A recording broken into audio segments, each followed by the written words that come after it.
ఇది ఎక్కడ విన్న కథలా కాకుండా ఒక్కసారి మీకే జరిగిందా అని మీకు అనిపించే కథ.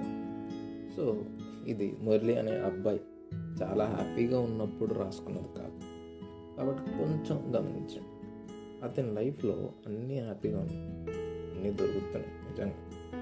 కొన్నిసార్లు ఏంటి, మనకి ఇంతమంది ఉన్నారు మనకేంటి మనకు తెలియని ధైర్యంతో ఉండాలి.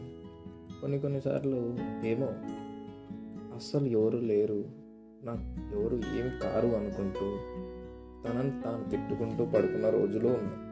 ఎందుకు అంటారా, జీవితం అంటే అంతే కదా మరి. ఇంకా మురళి ఏది మొదలుపెట్టినా ఏంటో మొదటి ప్రయత్నానికి చాలా సపోర్ట్ వచ్చేది. ఏంటి ఇంత సపోర్టా అని పొంగిపోయేవాడు. చివరికి చూస్తూ ఆ సపోర్ట్ తగ్గిపోయేది. ఏంట్రా నేను మొదలుపెట్టినప్పుడు అందరూ బాగుందన్నారు, కానీ ఇప్పుడేంటి ఎవరు పట్టించుకోవట్లేదు అనే ప్రశ్నలు వెంటపడుతుంది. సరేలే మొదలు ఎందుకు పెట్టాను, ఇలా మధ్యలో వదిలేదు కదా అని బలవంతంగా ముందుకు వెళ్తున్న ప్రాణం అది. కొన్నిసార్లు మళ్ళీ కనిపించేది, ఏంటి నేను మరీ అంత బాగా చేయట్లేదా ఈ విషయంలో అని. కానీ ఏం చేద్దాం, ఎవరిని అడగలేడు. ఎందుకు అంటారా, వాళ్ళు కొన్ని సరదాగా కామెడీగా చేసినా అది ఎందుకో గట్టిగా తగులుతుంది. ఎందుకు అలాగా అని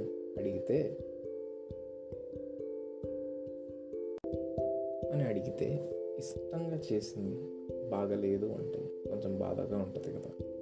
ఒక చిన్న ఎగ్జాంపుల్ తీసుకుని, ఒక పేజ్ పెట్టారు అనుకోండి, ఏదో పోస్ట్ చేస్తున్నారు, కానీ షేర్స్ రావట్లేదు, లైక్స్ రావట్లేదు, కానీ సిమిలర్గా ఉన్నవి ఆల్రెడీ పాపులర్ అయిన వాటి సపోర్ట్ చేస్తున్నారు. అది షేర్ చేయడం కొంతమందికి ప్రెస్టేజ్గా అనిపిస్తుందేమో, మరి నాకు తెలియదు. అది జస్ట్ ఒక ఎగ్జాంపుల్. మురళి కూడా సేమ్ అలానే ప్రయత్నించి, సరే వాళ్ళకి తను చేసేది నచ్చలేదు, అలాంటి ఇంట్రెస్ట్ లేదు అంటే ఓకే, నో ప్రాబ్లం. కానీ సేమ్ అదే పని వేరే వాళ్ళు చేస్తుంటే సపోర్ట్ చేస్తున్నారు. అతనికి తెలిసిన అతనితో తిరుగుతున్నా కూడా అతనికి సపోర్ట్ చేయట్లేదు. Why don't people support him అనుకున్న రోజులు చాలా ఉన్నాయి. చాలాసార్లు చాలామంది చూసే ఉంటారు. ఫర్ ఎగ్జాంపుల్ ఒక ఇన్సిడెంట్ తీసుకుందాం. నీ ఫ్రెండ్ ఉన్నాడు, వాడు సంథింగ్ ట్రై చేశాడు, అప్రిషియేట్ ఆర్ క్రిటిసైజ్ చేయి, but at least why don't you react? If you show some interest and if it hurts him, he will try to improve కదా. ఓకే, ఎందుకు hurt చేయాలి అని చెప్పలేదు అనుకుందాం, సరే చెప్పలేదు, బట్ అట్లీస్ట్ చూసావా? లేదు. ఒక కంటెంట్ది ఆర్ట్ అనుకో, లేదా కోట్ లేదా స్టోరీ అనుకో, ఫ్రెండ్ అటెంప్ట్ చేస్తే మినిమం చూడాలి కదా.